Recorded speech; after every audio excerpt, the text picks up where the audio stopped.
En aquel tiempo comenzó Juan el Bautista a predicar en el desierto de Judea, diciendo: Arrepiéntanse, porque el reino de los cielos está cerca. Juan es aquel de quien el profeta Isaías hablaba cuando dijo: Una voz clama en el desierto, preparen el camino del Señor, enderecen sus senderos. Juan usaba una túnica de pelo de camello, ceñida con un cinturón de cuero, y se alimentaba de saltamontes y de miel silvestre. Acudían a oírlo los habitantes de Jerusalén, de toda Judea y de toda la región cercana al Jordán. Confesaban sus pecados y él los bautizaba en el río. Al ver que muchos fariseos y saduceos iban a que los bautizara, les dijo: Raza de víboras, ¿quién les ha dicho que podrán escapar al castigo que les aguarda? Hagan ver con obras su arrepentimiento y no se hagan ilusiones pensando que tienen por padre a Abraham, porque yo les aseguro que hasta de estas piedras puede Dios sacar hijos de Abraham. Ya el hacha está puesta a la raíz de los árboles, y todo árbol que no dé fruto será cortado y arrojado al fuego. Yo los bautizo con agua, en señal de que ustedes se han arrepentido, pero el que viene después de mí es más fuerte que yo, y yo ni siquiera soy digno de quitarle las sandalias. Él los bautizará en el Espíritu Santo y su fuego. Él tiene el bieldo en su mano para separar el trigo de la paja.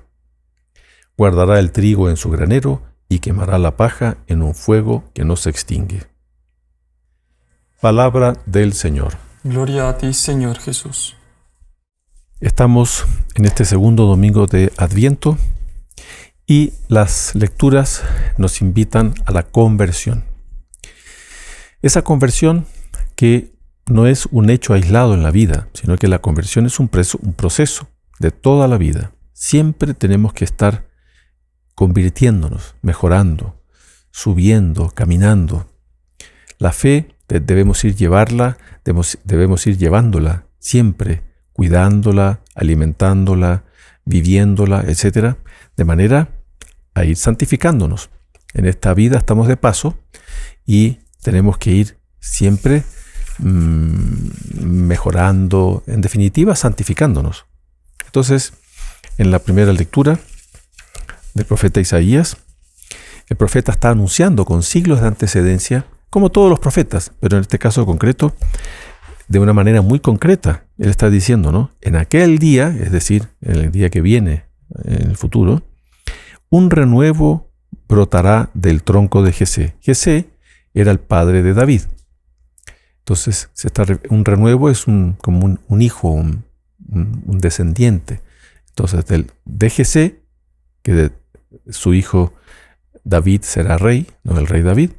Bueno, nuestro Señor Jesucristo es descendiente del rey David. Entonces, por eso dice, brotará un renuevo, etc. Y dice, sobre él posará el Espíritu de Dios. Claro, es nuestro Señor Jesucristo, es propiamente Dios y hombre verdadero. Y aquí hace mención a los dones del Espíritu Santo, ¿no? Espíritu de sabiduría, de consejo, de fortaleza, piedad, temor de Dios, etc. Después da una serie de descripciones de nuestro Señor Jesucristo. Dice, no juzgará, claro, Él viene a juzgar, pero no juzgará por apariencias, no sentenciará de oídas, defenderá, etc., ¿no?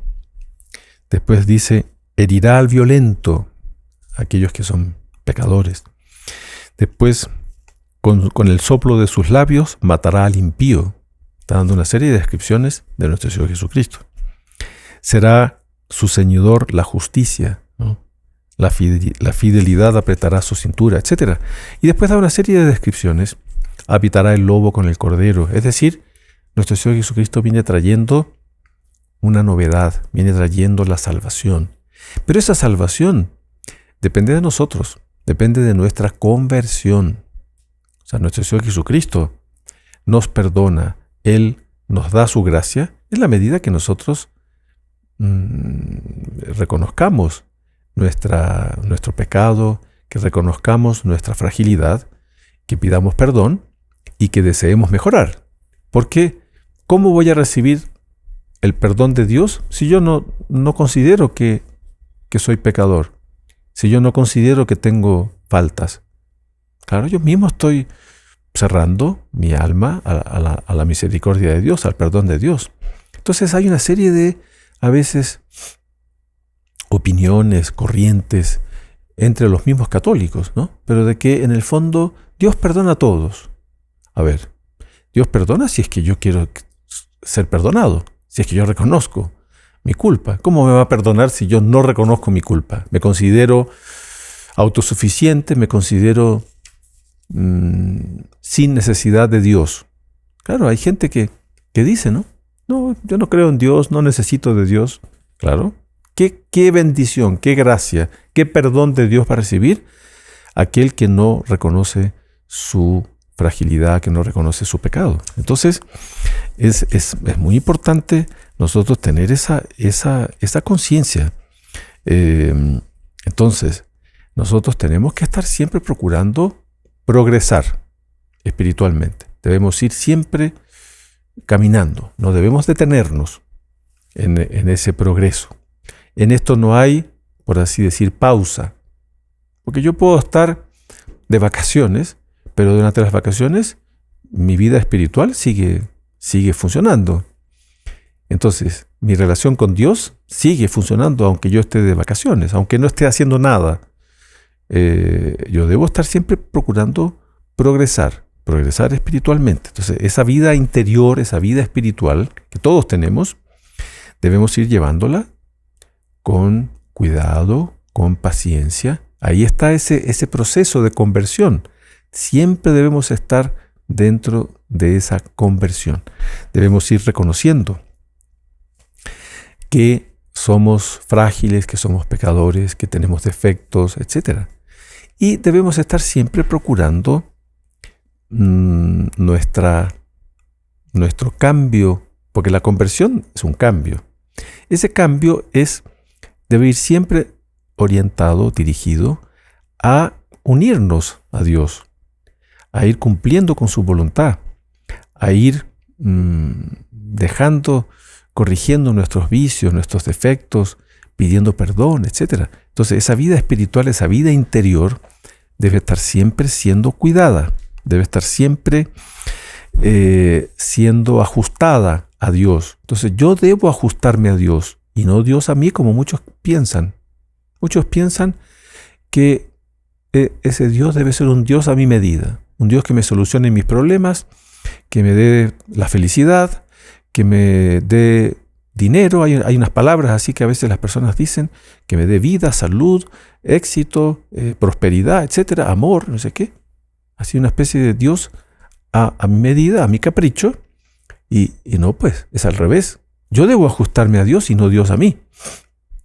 Dios quiere mi salvación, Dios quiere mi bien, pero esa salvación, ese bien, yo lo voy a obtener en la medida en que yo me corrija, que yo reconozca mis defectos, mis limitaciones, mis pecados, etc. Ahí voy a ser objeto de la misericordia de Dios. Dios me va a dar su gracia, y eso es fundamental, es indispensable para mi conversión, para mi progreso espiritual. Entonces, sin la ayuda de Dios, es imposible el progreso espiritual, ¿no? Necesitamos los dones del Espíritu Santo, estos que el profeta Isaías describe, ¿no?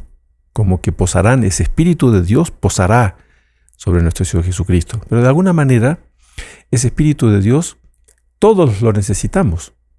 Sin ese Espíritu de Dios, sin la ayuda de Dios, por eso nuestro Señor dice, sin mí nada podéis hacer.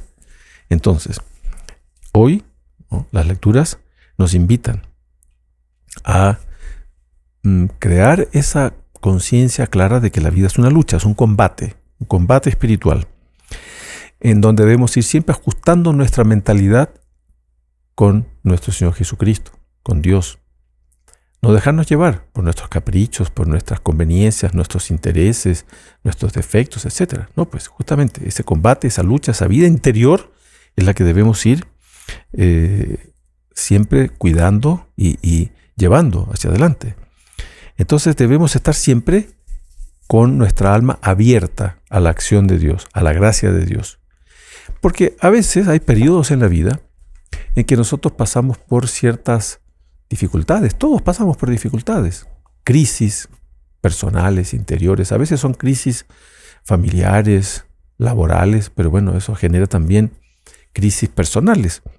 Entonces yo debo siempre ir enfrentando esas dificultades, siendo fieles a Dios, cumpliendo los mandamientos, no dejándonos llevar por la rebeldía, por la falta de fe, por el desánimo. No, debemos siempre estar luchando. Entonces en el Evangelio, San Juan Bautista habla claramente, ¿no? San Juan Bautista es el último profeta del Antiguo Testamento. ¿Y qué es lo que dice el profeta? Arrepiéntanse. Arrepiéntanse. Esto vale para nosotros, para cada uno de nosotros. Arrepiéntanse porque el reino de los cielos está cerca. ¿Qué es lo que es este reino de los cielos? El reino de los cielos tiene varias explicaciones que dan los santos, los doctores de la iglesia, los papas santos. El reino de los cielos se entiende en una primera definición o explicación, el cielo, la salvación eterna. Todos vamos a terminar nuestra vida aquí en este mundo, nos vamos a presentar delante de Dios, vamos a pasar por un juicio. Si hemos llevado una vida de coherencia con la fe, de fidelidad a la ley de Dios, etc., bueno, seremos merecedores de la salvación eterna, el cielo, el reino de los cielos. Pero ese reino de los cielos también existe en este mundo. Podemos decir que es la iglesia. ¿Qué es la iglesia? La iglesia no es simplemente el edificio. La iglesia somos todos. San Pablo dice que cada bautizado que vive en coherencia con su fe es piedra viva de la iglesia. Entonces, ya en este mundo somos miembros de ese reino de los cielos. Entonces, está cerca el reino de los cielos. Podemos decir que nuestro Señor va a fundar la iglesia católica. Cuando Él le dice a Pedro, no, tú eres Pedro, sobre esta piedra edificaré mi iglesia. La iglesia católica, de alguna manera, también constituye el reino de los cielos.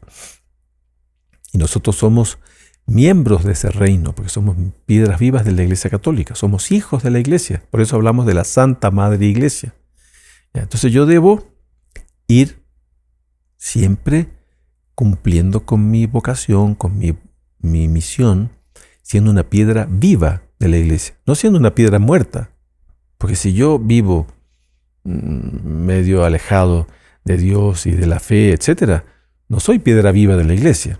Entonces, arrepiéntanse, dice San Juan Bautista, porque está cerca el reino de los cielos.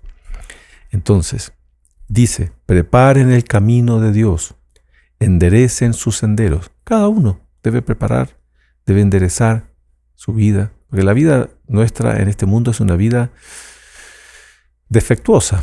¿Quién puede decir que no tiene defectos, que no tiene culpas? Nadie, todos somos pecadores, todos somos frágiles.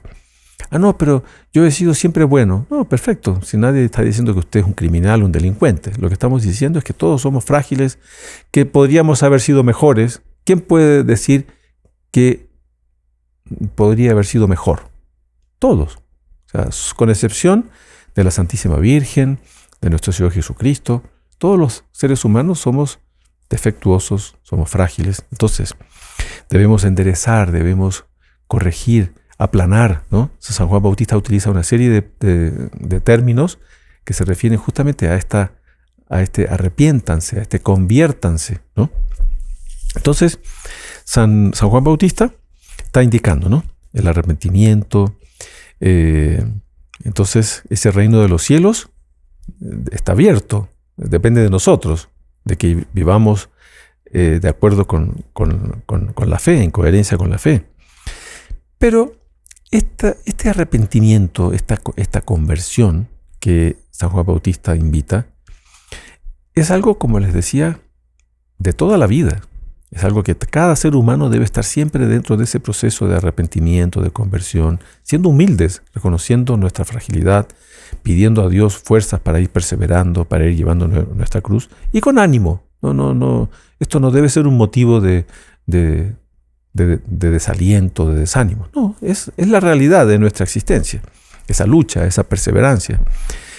Pero esta este llamado a la conversión no es simplemente una cosa teórica, ¿no? Porque a veces los católicos somos medio teóricos. Sí, yo ya conozco, ya sé, etc. Pero usted va a ver la vida que el católico lleva a veces, no está en coherencia con la fe. Entonces esa conversión no es simplemente un acto aquí de la inteligencia. Sí, perfecto, ya entendí, tengo que mejorar, tengo que ser mejor. Bueno, pero eso yo debo llevarlo a la práctica también. Debo ser un católico practicante, piedra viva. Entonces, yo debo estar dispuesto, ¿no?, a actuar, a corregirme. Para eso está la oración, los sacramentos. Debo estar dispuesto a veces a cortar ciertas cosas, ciertos defectos que puedo tener. Tengo que hacer un esfuerzo. Entonces, en el aspecto espiritual, a veces tenemos que hacer ciertos cortes. Puede ser una mala amistad que yo tengo, de repente tengo que cortar. Puede ser que yo esté medio enviciado en el celular, en algo, o cortar. Si yo tengo vicio, no sé, el alcohol, no sé, a veces soy imprudente, hablo demasiado, etc. Cada uno debe saber verse a sí mismo y reconocer sus defectos. Pero bueno, después viene el aspecto concreto, ¿no?, para nosotros vivir en coherencia con la fe. Entonces, fíjese, a veces, esto pasa con mucha frecuencia, que los católicos, en el mundo en el que vivimos, esto ha sido siempre así, pero en el mundo en el que vivimos, a veces, por el hecho de usted ser católico o católica practicante, usted es medio visto como una persona extraña. Entonces, la persona que va a misa, la persona que reza en su casa el rosario, por ejemplo, la persona que se confiesa, la persona que se viste en forma decorosa, etc., es visto como una persona extraña. Es lo que le pasaba a San Juan Bautista. San Juan Bautista estaba vestido de piel de camello. Era un hombre extraño. Claro, a veces los católicos pasamos por extraños. Claro, somos medio como aguafiestas. El católico es aguafiesta. Entonces, no, es necesario enfrentar ese tipo de situaciones, ¿no? Entonces, nosotros en este domingo segundo de Adviento, ¿no?, pidamos esa fuerza, ese ánimo para convertirnos, para arrepentirnos. Pero fíjense, cuidado, no pensemos que es solo hoy que hay que hacer ese esfuerzo. La Iglesia durante el año nos va siempre guiando, aconsejando, pero en este periodo de Adviento, claro, se pone un cierto énfasis en la conversión, en el arrepentimiento, pero no quiere decir que el resto del año no haya que también hacerlo. En este periodo la Iglesia nos recomienda confesarnos. Bueno, no quiere decir que en el resto del año no haya que confesarse. Entonces, se fijan, es importante nosotros asumir poner todo el empeño en ese cuidado de nuestra fe, no dejarnos llevar por la comodidad, por el relajamiento interior. Entonces, caminemos en esta vía de conversión, de arrepentimiento, de mudanza, ¿no? No dejarnos llevar por las modas, por amistades, por cosas que nos puedan hacer daño. No dejarnos llevar por la vergüenza de ser católicos. Hoy en día es triste eso a veces ver. Católicos que tienen vergüenza de decirse católicos, de manifestar su fe. Después estar dispuestos a corregir defectos, a cortar cosas que nos puedan estar haciendo daño. Después debemos tener confianza en la ayuda de Dios, ¿no? Pedir esa ayuda de los dones del Espíritu Santo para hacer la voluntad de Dios, ¿no? Y de esa manera es que nosotros tenemos nuestra alma bien dispuesta para que Dios actúe ahí, para que Él nos santifique, para que vayamos en el fondo cumpliendo con nuestra misión. Entonces pidamos, ¿no?, a Dios por medio de la Santísima Virgen, pidamos al Niño Jesús, pidamos la intercesión de San José, la Sagrada Familia, para siempre ir mejorando en nuestra fe. Alabado sea nuestro Señor Jesucristo. Por siempre sea alabado.